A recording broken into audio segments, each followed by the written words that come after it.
Salut les collégiens, c'est Monsieur Moulis, votre chef de cuisine. On a décidé avec l'ensemble du collège de vous faire une petite vidéo.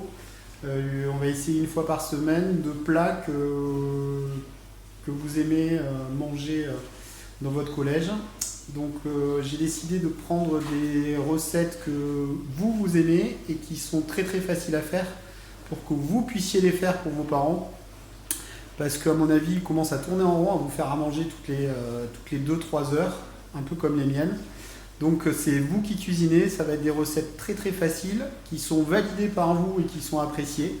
Donc on va commencer tout simplement par faire des pâtes carbonara, très basiques, très faciles, avec des aliments qui sont très faciles d'accès pour vous tous, et surtout pour que vos parents puissent les acheter de façon facile. Donc voilà, on va commencer tout simplement par ça. Bon, pour les pâtes carbonara, c'est facile. Il faut à peu près 500 g de pâtes, du gros sel, un bel oignon. Moi, je rajoute de l'ail un petit peu, 2 gousses d'ail, crème liquide, mais j'en ai mis 2. Alors certains vont faire de la crème épaisse, moi je préfère travailler à la crème liquide. 20 centilitres x 2. Barquette de lardon, 2 fois 400 g. Je pars pour une famille de 4. Et un petit peu de queue de persil. On a besoin d'une poêle et on a besoin d'une casserole. Donc le défi également, c'est de faire quelque chose de rapide et d'efficace. Donc il est quasiment 1h de l'après-midi pour chez moi. On va chronométrer le temps que ça va mettre. Je mets le chrono en même temps et on verra en combien de temps je fais la recette. Donc je commence toujours pour faire bouillir de l'eau, mettre une belle casserole avec de l'eau, le feu à fond, avec une bonne poignée de gros sel. Pardon, il faut que je l'attrape. Je mets une bonne pincée de gros sel. Je mets la casserole et je commence à faire bouillir de l'eau, en attendant de préparer le reste. Le seul truc qui est dangereux, c'est couper les oignons pour cette recette. Donc vous coupez les oignons, donc je les avais déjà prédécoupés en vous oubliant, c'est pas grave. Vous les épluchez dans ce sens-là, tout simplement. Ça, vous le jetez, vous le mettez dans votre compost, vous coupez l'oignon en deux et vous ciselez.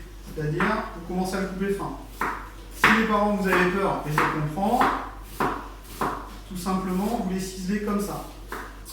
Ok, tout doucement, vous y allez tout doucement. Donc je répète, ce qui est dangereux, c'est ça. Donc vous prenez vos bouts de doigts, vous les mettez dans ce sens-là, tout simplement. Les doigts en arrière, le pouce en arrière, vous posez vos doigts sur l'oignon et vous le coupez très fin, le plus finement possible. N'allez pas vite, ça ne sert à rien. Le principal, c'est de garder vos doigts. Donc, vous continuez à les couper. Pour les experts, ça va donner ça. Tu peux couper la vidéo. Vous coupez le cul, de l'ail, hein, j'ai bien entendu. La tête également, et vous l'épluchez. Technique de chef pour aller plus vite. Vous coupez le cul pour les parents, vous appuyez, et là il se pèle tout seul comme ça. C'est bon?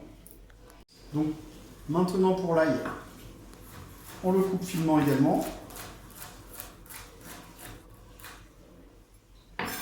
Et les queues de persil également. On les cisèle de la même façon, sans vous couper les doigts. Si les parents vous avez peur, mais du coup le mieux, c'est que ce soit vous qui les fassiez, et pas les enfants. Mais bon, il faut leur faire aussi un peu confiance. Donc allez-y doucement, et on cisèle tout ça. Du coup, on met tout dans la poêle. Mademoiselle, l'assistante s'il vous plaît. Donc il faut que le beurre il chante.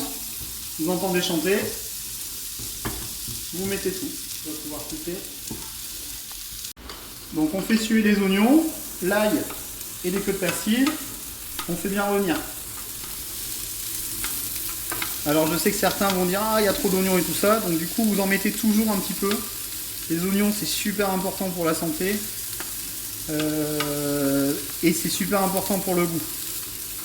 Donc vous mettez que la moitié des oignons si vous voulez, mais en tout cas il faut qu'ils suent. Et surtout, il faut les laisser cuire jusqu'à ce qu'ils deviennent transparents. C'est le secret. Tout ce qui est garniture aromatique, il faut les faire suer assez longtemps pour qu'il y ait un bon goût. Petite couleur, donc vous baissez peut-être un peu le feu. Et surtout, vous en occupez. À côté de ça, on a l'eau qui bout. Donc on ne met pas les pâtes avant que l'eau ne bout pas.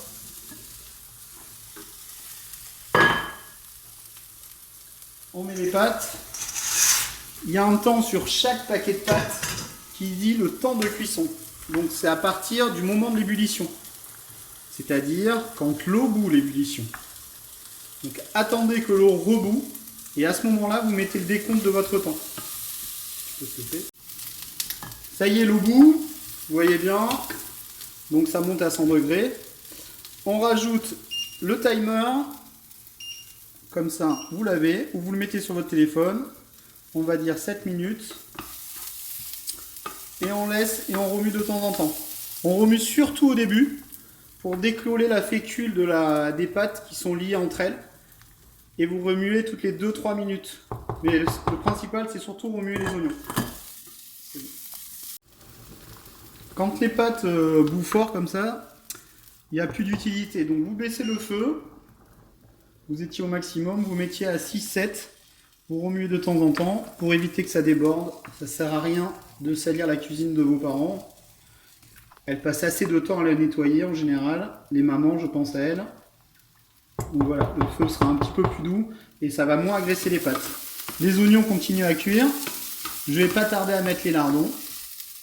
Donc pour les lardons, tout simplement, dès que les oignons sont de plus en plus clairs, voire transparents, le plus important, sinon les oignons sont mal cuits et du coup vous avez du mal à les manger, vous mettez les lardons dedans.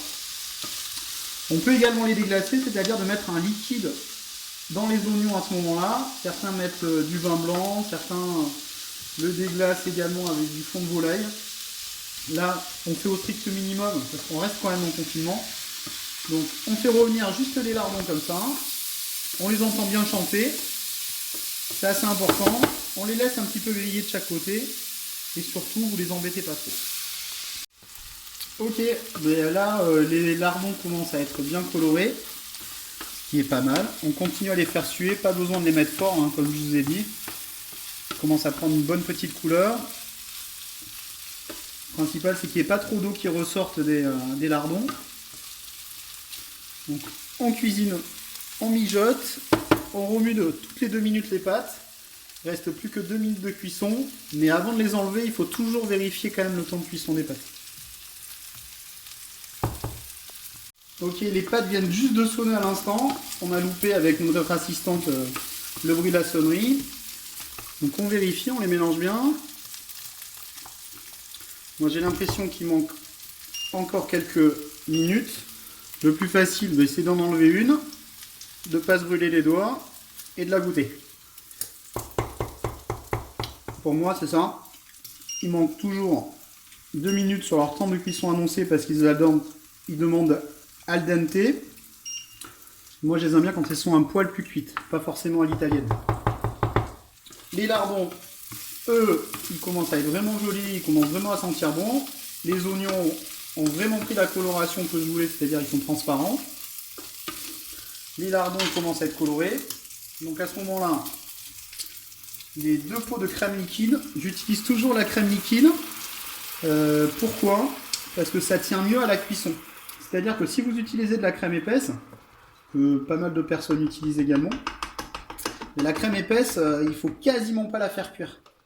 Alors moi, c'est ce qui m'embête, c'est que moi j'aime bien quand elle cuit un peu, parce qu'elle n'a pas tendance à trancher. Alors trancher, ça signifie en termes culinaires, c'est que la crème se transforme et se sépare entre le gras et le liquide.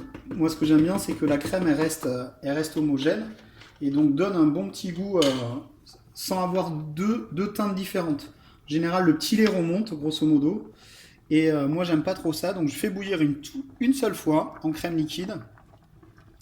Et vous allez obtenir quelque chose qui est très bien. Et il faut surtout faire attention sur la crème. Donc là, ça y est. Pour moi, la crème, on va arrêter là. Parce que là, elle commence à bien bouillir. On est juste. Donc, on la stoppe. On la laisse sur le feu. sans agressivité. Les pâtes ont été rajoutées 2 minutes, elles viennent de sonner également. À ce moment-là, on regoute.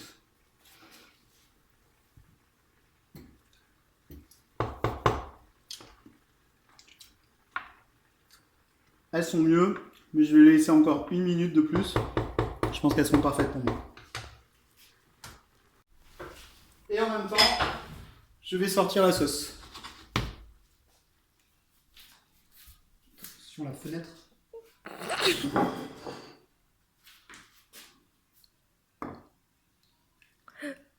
Si je suis bon, je devrais pas en mettre partout. Voilà. Ça va, j'ai pas trop perdu la main malgré que vous soyez plus là.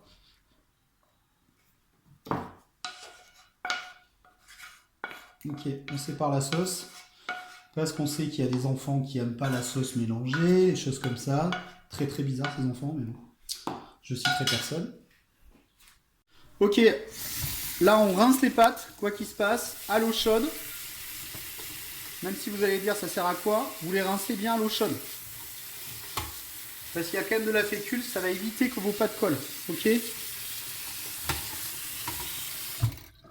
À ce moment-là, le beurre a fondu tout simplement. On remet les pastas, quand elles sont bien égouttées, dans la casserole. La casserole est à bonne température, tout reste chaud et tout. Vous vérifiez l'assaisonnement, c'est le plus important en cuisine.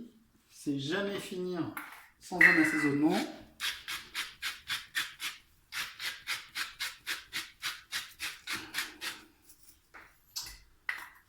Et là, on ne devrait pas être trop mal. Ok, phase dangereuse également pour des enfants. On met les pâtes, on met en place du fromage râpé pour ceux qui veulent, en particulier pour mes filles, un jaune d'œuf en plus. Et la recette est terminée. Au niveau du temps, j'ai dû mettre 20 minutes et j'ai fait la vidéo. Donc en général, en 10-15 minutes, ça peut se faire.